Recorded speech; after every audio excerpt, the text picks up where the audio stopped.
ሰላም ጤና ፍቅር በረከት ተመኘንላችሁ ወደ ቤተሰቦቻችን በያላችሁበት የዓለም ዳርቻ ሁሉ እንደምን ቆያችሁን በአዲስ መረጃ ተገናኝተናል። እነዚህ አዲስ መረጃዎች እንግዲህ ጊዜያችንን የሚዋጁ ሆነው አግኝቻቸዋለሁኝ። ስለዚህ የምታተርፉበት ዝግጅት ስለሆነ አብራችሁን ትቆዩ ዘንድ በአክብሮት ነው የምንጠይቃችሁ። ጦርነቱን የተመለከተ እንዲሁም ደግሞ አሜሪካ ከፍተኛ የሆነ ሰደድ እሳት ተነስቷል። በዛ አካባቢ ላላችሁም ሰዎች የማስጠንቀቂያ መልእክት ስለሆነ እስከ መጨረሻ ተከታተሉኝ ዘንድ በአክብሮት እንጠይቃችኋለን። ሮማን ጸጋዬ ነኝ ከአክሱም ቲዩብ። ሰናይ ቆይታ ይሁንላችሁ። በሁለት ነገር ነው ቆይታ የምናደርገው። አንደኛው አሜሪካ ለኢራን የሰጠቻት ቀነ ገደብ ያለቀ ሰዓታት ይቀሩታል ማለት ነው። እንግዲህ ይሄ መረጃ እናንተ ጋር በሚደርስ ሰዓት ምናልባትም ሌላ ታሪክ ተፈጥሮ ሊሆን ይችላል ማለት ነው። ምክንያቱም ሰዓቶች እየቆጠሩ ነው። በቴህራንና በአሜሪካ ዋሽንግተን ከፍተኛ የሆነው ውጥረት ነው አሁን ላይ ያለው ማለት ነው። ሌላው በአሜሪካ ምዕራባዊና ደቡባዊ ግዛቶች እነ ቴክሳስ እና ካሊፎርኒያ፣ ኦክላሆማ ያሉ አካባቢዎች በዚህ ወቅት ከፍተኛ የሆነ ሰደድ እሳት ተጋላጭ ሆነዋል። የሙቀት መጠን መጨመር፣ የዝናብ እጥረት ለዚህ ዋነኛ መንስኤዎች እንደሆኑ እየተነገረ ነው። ከፍተኛ የሆነ ጉዳት እንደደረሰ እየተነገረ ነው። እሳቶች በመኖሪያ ቤቶች፣ በእርሻ ቦታዎች፣ በተፈጥሮ ሀብቶች ላይ ጉዳት ከማድረሳቸው ባለፈ በሺዎች የሚቆጠሩ ሰዎችን ከቀያቸው እንዲፈናቀሉ አድርገዋል ማለት ነው። ከፍተኛ የሆነ ስጋት ላይ ነው የአሜሪካ ግዛቶች ያሉት። ከአሜሪካ አልፎ በሌሎች ዓለም ክፍሎች እንደ መካከለኛው ምስራቅ ካለው የጦርነት ውጥረት ጋር ተዳምሮ እንደዚህ ያሉ የተፈጥሮ አደጋዎች የዓለምን ስጋትና ትኩረት ይበልጥ እንዲጨምር እያደረጉት ይገኛሉ ማለት ነው። ይሄ መረጃ ታዲያ የዓለም አቀፍ ወኪሎች እንደ አሶሲዬሽን ፕሬስ፣ ሮይተርስ እና ሲኤንኤን ሌሎችም የመረጃ ቋቶች ይህንን ዘገባ መሰረት አድርገው በርካታ የሆኑ ዜናዎችን እያወጡ ነው። አሁን ባለንበት በአፕሪል 2026 መጀመሪያ ላይ በአሜሪካ ደቡባዊና ምዕራባዊ ግዛቶች ከፍተኛ የሙቀት መጠንና ድርቅ እንዲሁም ንፋስ በመኖሩ የሰደድ እሳት አደጋዎች በስፋት እየተዘገቡ ይገኛሉ ማለት ነው። ወደ ቤተሰቦቻችን እንግዲህ እዛ አካባቢ ያላችሁ ሰዎች የአሜሪካ ብሔራዊ የአየር ሁኔታ አገልግሎትን ስለ እሳቱ ስርጭት፣ ስለ አየር ሁኔታ ማስጠንቀቂያዎች ቀጥታ መረጃ ስለሚሰጥ እዛ አካባቢ ያላችሁ ሰዎች እነዚህን ድረገጾች ብታዩ ጥሩ ነው። በአሜሪካ የሚነሱ ትልልቅ ሰደድ እሳቶች በካርታና በዝርዝር የሚከታተል ይፋዊ ድረገጽም አለ።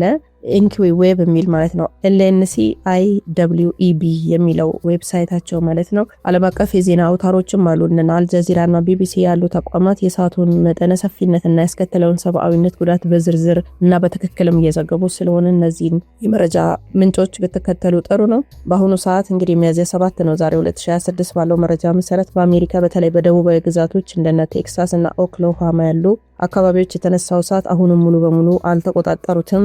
ወቅታዊ ሁኔታው የደረሰው ጉዳትም በዝርዝር እየወጣ ነው ያለው ማለት ነው። የአየር ሁኔታ ተጽዕኖ አለ፣ መፈናቀልም አለ። ኃይለኛ የደረቅ ንፋስ እና ከፍተኛ ሙቀት እሳቱ በፍጥነት እንዲሰራጭ እያደረገ እንደሆነ ተነግሯል። ይህም የእሳት አደጋ ተከላካዮች እሳቱን ለመቆጣጠር የሚያደርጉትን ጥረት እጅግ ፈታኝ እንዳደረገው መረጃዎች ያሳያሉ። በብዙ ሺዎች የሚቆጠሩ ነዋሪዎች ቤታቸውን ጥለው እንዲወጡም ትዕዛዝ ተላልፏል። እንግዲህ የውድመቱ መጠንም በመቶ ሺዎች የሚቆጠሩ ኤከር መሬት፣ ደንና የእርሻ ቦታዎች በእሳቱ እንደወደመ ነው የሚነገረው። መሰረተ ልማቶችን፣ በርካታ የመኖሪያ ቤቶች፣ የከብት ማቆያና የኤሌክትሪክ መስመሮች ወድመዋል። በአንዳንድ አካባቢዎችም የኤሌክትሪክና የኮሚኒኬሽን አገልግሎት ተቋርጧል ተብሏል። የእንስሳትም ጉዳት ደርሷል። የእርሻ ቦታዎች በብዛት በመቃጠላቸው በሺዎች የሚቆጠሩ ከብቶች መሞታቸው ተዘግቧል። ይህንን በኢኮኖሚው ላይ ከፍተኛ ኪሳራ እያደረሰ ነው። የሰው ህይወት መጥፋትም ሪፖርቶች እስካሁን ባለው መረጃ መሰረት ህይወታቸው ያለፉ ሰዎች አሉ ተብሏል። ግን ቁጥሩ በትክክል አልተገለጸም። ይሁን እንጂ የነፍስ አድን ስራው ገና ስላልተጠናቀቀ ብዙዎች በስደት ላይ ስለሆኑ የሟቾች ቁጥርን ሊጨምር እንደሚችል ስጋት አለ ማለት ነው። በርካታ ሰዎች በቃጠሎና በጭስ መታፈን ምክንያት ወደ ሆስፒታል መግባታቸውም የተገለጸ ነው እና ማሳሰቢያ ደግሞ ልንላችሁ በዚህ መረጃ ላይ በየሰዓቱ ሊለዋወጥ ይችላል መረጃው ማለት ነው። ምክንያቱም ቁጥሩ ሊጨምር ይችላል። ሰደድ እሳቱም ምናልባትም ሊገቱትም ይችላሉ ወይም ደግሞ ሊባባስም ይችላል እና ይሄ እንግዲህ አሁን ላይ ይህንን ዜና እየሰራው ባለበት ሰዓት ያለውን መረጃ ነው ያቀረብኩላችሁ ማለት ነው። እና ምን ለማለት ነው፣ እዛ አካባቢ ያላችሁ ሰዎች በጣም ራሳችሁን፣ ልጆቻችሁን፣ አካባቢ ያሉ ወዳጅ ዘመዶቻችሁን ሁሉ ደውላችሁ እነዚህን አሁን ከላይ ጠቀስኳቸውን ማህበራዊ ሚዲያም ሌላ የመረጃ አባቶችንም እንድትከታተሉ ስንል ነው የምንነግራችሁ። በአሁኑ ወቅት ዓለማችን በተፈጥሮ አደጋ በታላላቅ ኃይሎች የጦርነት ድምጽ መካከል ነው የምትገኘው። በአንድ በኩል አሜሪካ ግዛቶቿ ላይ የተስፋፋ ያለው ሰደድ እሳት ከፍተኛ ውድመት እያደረሰ ነው። በሌላ በኩል ደግሞ በመካከለኛው ምስራቅ የተቀሰቀሰው ውጥረት ወደማይመለስበት የጥፋት አፋፍ ተቃርቧል። የኛን ኢትዮጵያችንን ጨምሮ እንግዲህ በርካታ የሆነው ጥንቅጥ ውስጥ ገብተናል። በዋሽንግተንና በቴህራን መካከል ያለው ፍጥጫ ከመቼውም ጊዜ በላይ እንደበረታ ነው መረጃዎች የሚያሳዩት። አሜሪካ ለኢራን የሰጠችው ቀነ ገደብ ሊያበቃ ጥቂት ሰዓታት ብቻ ነው የቀሩት። የአሜሪካ ማስጠንቀቂያም ዋይት ሀውስ በሰጠው መግለጫ ኢራን ከጥቃት እርምጃዋ ካልተቆጠበች ወደ ድንጋይ ዘመን የሚመልስ እጅግ ከባድ ወታደራዊ እርምጃ እንደሚወሰድባት አስታውቋል። እንዲሁም የሆርሙዝን ወሽመጥም እንድትከፍት በተደጋጋሚ ተነግሯል። እንግዲህ ኢራንም እያንዳንዱን አሜሪካ ለምታወጣው ማስጠንቀቂያ ምላሽ እየሰጠች ነው። ቁልፉ ጠፍቶብናል ሲሉ ነው ለትራምፕ የመለሱት። ቁልፉ ጠፍቶብናል፣ ቁልፉን ፈልገን ስጠን እንከፍታለን። ይሄ ነው እንደሚገርማችሁ ገና ባብኤል መንደብ እና ሌሎቹንም ማለት ነው እናቋርጣለን፣ ያንንም የንግድ መስመሩንም በጥሳለን እያሉ ነው ኢራናውያን ማለት ነው። የኢራንን ቁልፍ መሰረተ ልማቶች፣ ወታደራዊ ማዕከላት ኢላማ ያደረገ ከፍተኛ የሆነ ውድመት እንዲሁም ደግሞ ኢራንን ወደ ድንጋይ ዘመን የሚመልስ ጥቃት ከሰዓታት በኋላ ይደረጋል እየተባለ ነው። ኢራንም ምንድነው ያለችው? መላው ምስራቅ አፍሪካን ይዤ ወደ ሲኦል ወርዳለሁኝ፣ ዝም ብዬ ያላችሁም ለሰላም ነው እኛ እየታገልን ያለነው ስትል ኢራን መልሳለች። በሙጅታባ ኻሜኒ የሚመራው አዲሱ የኢራን አመራር በበኩሉ ማንኛውም ጥቃት ቢሰነዘርባቸው ያጸፋ እርምጃ ቀጠናዊ ብቻ ሳይሆን ዓለም አቀፋዊ እንደሚሆን እየዛተ ነበረ። በተለይ ምስራቅ አፍሪካን ሲኦል አደርጋለሁ የሚለው ዛቻ ጦርነቱ ከቀጠናው አልፎ ወደኛ አቅራቢያ ሊመጣ እንደሚችል የሚያሳይ ቀጥተኛ ስጋት ነው ማለት ነው። እንደውም ኢትዮጵያም ታርጌት ትደረጋለች እየተባለ ነው ያለው። ሌላው እስራኤል ከኢራን ከደጋፊዎቿ ጋር በምታደርገው የጦርነት ትንቅንቅ ውስጥ ከፍተኛ ውድመት እያስተናገደች ትገኛለች። በሊባኖስ፣ በሶሪያ፣ በየመን በኩል የሚሰነዘሩ ጥቃቶች በቀጠናው ከፍተኛ የሰው ሕይወት መጥፋትና የከተሞች መፈራረስ እያስከተሉ ነው ማለት ነው። እስራኤልም የራሷን ህልውና ለመጠበቅ በከፍተኛ ዝግጅት ላይ ብትሆንም የኢራን ሚሳኤሎችና ድሮኖች በቀጠናው ያሉ የአሜሪካ ጣቢያዎች አጋር ሀገራት ስጋት ላይ ጥለዋል ማለት ነው። በነገራችን ላይ ትክክለኛ መረጃዎችም አይወጡም። አሁን እስራኤልም እንደውም በአንጻራዊ ኢራን ትሻላለች። ኢራን የወደመባትንም የሞቱባትንም ይፋዊ የሆነ መግለጫ ታወጣለች። ቪዲዮዎችንም የዛን ያህል ጫና አታረግም ጋዜጠኞችም ሲያወጡ ማለት ነው። እስራኤል ግን በጣም ከፍተኛ የሆነ ውድመት ደርሶባታል ነው የሚሉት። ግን ደግሞ ያንን ውድመት የሚያሳይ እስከ ሞት ድረስ የሚያደርስ ቅጣት እንደሚሰጠው ነው መረጃዎች የሚያሳዩ።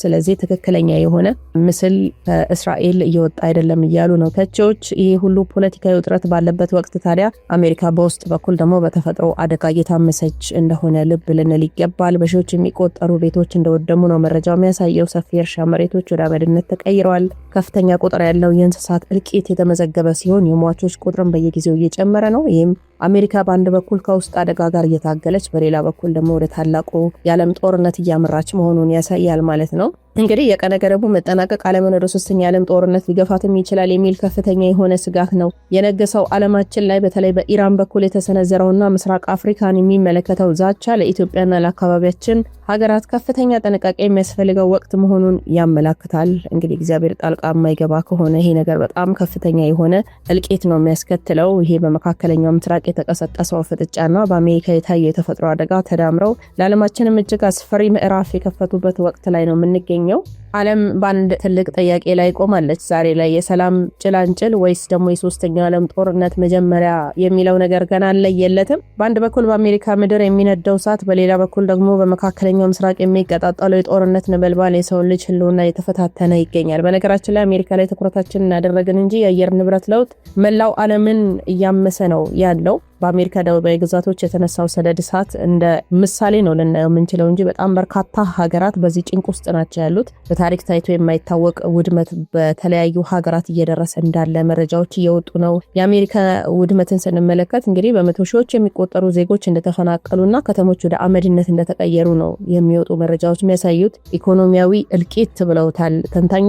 በሚሊዮን የሚቆጠሩ ከብቶች፣ የሰብል ምርቶች በመውደማቸው የአሜሪካ የምግብ ዋስትና ስጋት ላይ ወድቋል ነው እያሉ ያሉት። ይህ የተፈጥሮ አደጋ አሜሪካን በውስጥ ደካማ እንድትሆን ቢያደርጋትም በውጭ ግን ኃይሏን ለማሳየት ወደ ጦርነት እንድታዘነብል ደግሞ እየገፋፋት ነው። ሌላው ዋሽንግተን ለቴህራን የሰጠችው ቀነ ገደብ ሊጠናቀቅ ጥቂት ሰዓታት ብቻ እንደቀሩት በርካቶች እንግዲህ ካውንት ዳውን እያደረጉ ነው። የአሜሪካ ዛቻም ኢራንን ወደ ድንጋይ ዘመን መልሳታለሁ የሚለው ጠንካራ ቃሏ አሜሪካ የኢራንን የኒውክሌር ማዕከላት፣ የነዳጅ ጣቢያዎችና ወታደራዊ መሰረተ ልማቶችን በዘመናዊ ሚሳኤሎች ለማውደድ መዘጋጀቷን ያሳያል።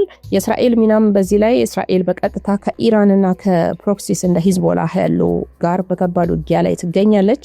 የቴህራን መዳከም ለእስራኤል የህልውና ጉዳይ ቢሆንም ጦርነቱ ግን መላው ቀጠናን እያወደመው ነው ማለት ነው። በኢራን በኩል ስልጣን የያዙት የሙጅታባ ኻሜኒ የቀድሞውን የዲፕሎማሲ መንገድ በመተው እጅግ አደገኛ የሆነ የጥፋትና የበቀል ስትራቴጂ ነድፈዋል። ምስራቅ አፍሪካን ሲኦል አደርጋታለሁ ብለዋል። ይህ ዛቻ በዘፈቀደ የተወረወረ አይደለም። በነገራችን ላይ ኢራን በቀይ ባህርና በኤደን ባህረ ሰላጤ ባላት ተጽዕኖ እንዲሁም በየመን ባሉ አጋሮቿ አማካኝነት የአፍሪካን ቀንድ የጦርነት ቀጠና ለማድረግ መዘጋጀቷን ያሳያል። ኢራን ኢራን እንደሚታወቀው አቅም አላት። ዓለምን ያስገረመ አቅም ነው ያሳየችው ኢራን በአሁኑ ሰዓት ማለት ነውና አልተገመተም። እንደዚህ እንደው ከአንድ ቀን ከሁለት ቀን በላይ እንኳን ኢራን ትቆያለች ብሎ የገመተ ማንም አልነበረም። የጦርነት እንግዲህ ዓላማው አሜሪካ አጋሮቿን በመካከለኛው ምስራቅ ላይ ብቻ እንዲያተኩሩ ትኩረታቸውን ወደ ምስራቅ አፍሪካ እንዲበታተን ለማድረግ የታለመ የሲኦል ካርድ ነው ማለት ነውና ቀነ ገደቡ ካለቀ አሜሪካ ጥቃት ከሰነዘረች በጣም ከፍተኛ የሆነ ውድመት ዓለማችን ታስተናግዳለች። እንደውም በታሪክ ታይቶ የማይታወቅ ውድመት ታስተናግዳለች ነው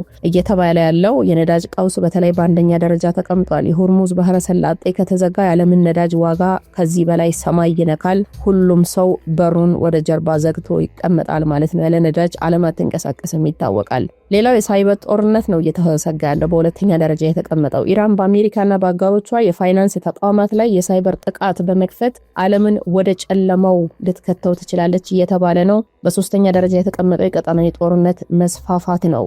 ጦርነቱ ከኢራን አልፎ ሳውዲ አረቢያን፣ የተባበሩት አረብ ኤምሬትስን በአጠቃላይና የቀይ ባህርን ዳርቻ ሀገራትን በቀጥታ እንደሚነካ ነው እየተነገረ ያለው። ዛሬ ላይ ዓለማችን በሁለት የእሳት ነበልባሎች መካከል ነው የምትገኘው። በአሜሪካ የሚነደው የተፈጥሮ እሳትም በሰው ልጅ የሚቀጣጠለው የጦርነት እሳትም በጣም አስጨናቂ ሆኗል። ኢራን ወደ ድንጋይ ዘመን ትመለስ ወይስ ደግሞ ምስራቅ አፍሪካ ሲኦል ትሆን የሚለው መልስ የሚወሰነው በሚቀጥሉት ጥቂት ሰዓታት ውስጥ በሚወሰዱ እርምጃዎች ነው። ይሄ ከፍተኛ የሆነ ስጋትና ውጥረትን ዓለም ላይ አምጥቷል። ይሄ የኑሮ ግሽበት፣ የነዳጅ መወደድ፣ ሌላው ነገር ቀርቶ ካሁን ኒኩለሩ ተተኮሰ አልተተኮሰ ነው የሰው ልጅ ስለ ህልውናው ነው እየታገለ ያለው ማለት ነው። አሁን እንግዲህ የጾም ወቅት እንደመሆኑ መጠን እግዚአብሔር ጣልቃ እንዲገባልን ሁላችንም ከልባችን ልንጸልይ ይገባል። በተለይ ደግሞ ሰሞነ ህማማት ስለሆነ እግዚአብሔር እንዲሰማን ይቅር እንዲለን እንዲታረቀን ሁላችንም ልንለምን ለንስሐ እንዲያበቃን ለንስሐም ቀን እንዲሰጠልን ለምን ይገባል። ወደ ቤተሰቦቻችን በአጠቃላይ ዛሬ ሚያዝያ 7 ቀን 2026 ዓመተ ምህረት እንደ ፈረንጆቹ የዘመን ቀመር ዓለማችን ታሪክ በማይረሳው እጅግ አስፈሪ አፋፍ ላይ ትገኛለች። በአንድ በኩል አሜሪካ በውስጥ በኩል በሰደድ እሳትና እንዲሁም ደግሞ በተቃውሞ እየተለበለበች በሚሊዮን የሚቆጠር ሀብትና የእንስሳት እልቂትም እያስተናገደች ቢሆንም በውጭ በኩል ግን ለኢራን የሰጠችው ቀነ ገደብ ሊያበቃ ጥቂት ሰዓታት ብቻ ነው የቀሩት። ይህ የኃያላን ፍጥጫ ከመቼውም ጊዜ በላይ አደገኛ የሚያደርገው ደግሞ የአሜሪካ ቁርጠኝነት ነው። ኢራን ወደ ድንጋይ ዘመን የመመለስ የዓለምን የኃይል ሚዛን የሚቀይር መላው መካከለኛው ምስራቅን ወደ አመድነት ሊቀይር የሚችል ግዙፍ ወታደራዊ እርምጃ መታቀዱን ያሳያል። ኢራን በበኩሏ አዲስ አመራሯ በሙጅታባ ኻሚኒ የሚመራው አዲሱ አስተዳደር ጦርነቱን ከመካከለኛው ምስራቅ አውጥቶ ወደ ምስራቅ አፍሪካ በማስፋፋት ቀጠናውን ሲኦል የማድረግ ስትራቴጂ መከተሉ ለኛ ለአፍሪካውያን እና ለአፍሪካ ቀንድ ሀገራት ልዩ ጥንቃቄና ዝግጅት የሚሻ መሆኑን ያመለክታል።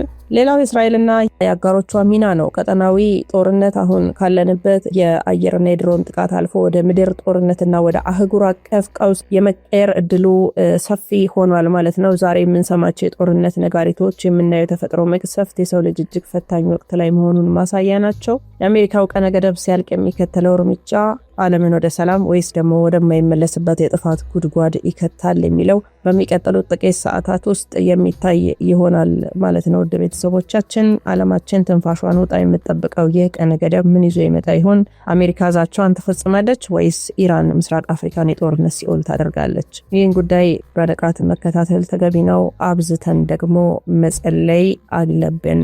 ዓለማችን አርብ ላይ እንደተቀመጠች ነው የሚያሳየው። በዚህ ላይ ደግሞ የጌታችን መድኃኒታችን የኢየሱስ ክርስቶስ የስቅለት በዓል ከፊታችን እየመጣ ስለሆነ እንግዲህ በዚህም አስታከን እንዲሁም ደግሞ ህማማት እንደመሆኑ ሁላችንም ከልባችን ስለ ምድራችን ስለ ዓለማችን ልንጸልይ ይገባል። በዚህ መረጃ ላይ ያላችሁን ሀሳብ አስተያየት ብታጋሩን ደስ ይለናል። ውድ ቤተሰቦቻችን አብራችሁን ስለነበራችሁ እጅግ አድርገን እናመሰግናለን። በቀጣይ መረጃ ደግሞ እስከምንገናኝ ቸር ቆዩልን። ሰላም ለሀገራችን፣ ሰላም ለምድራችን።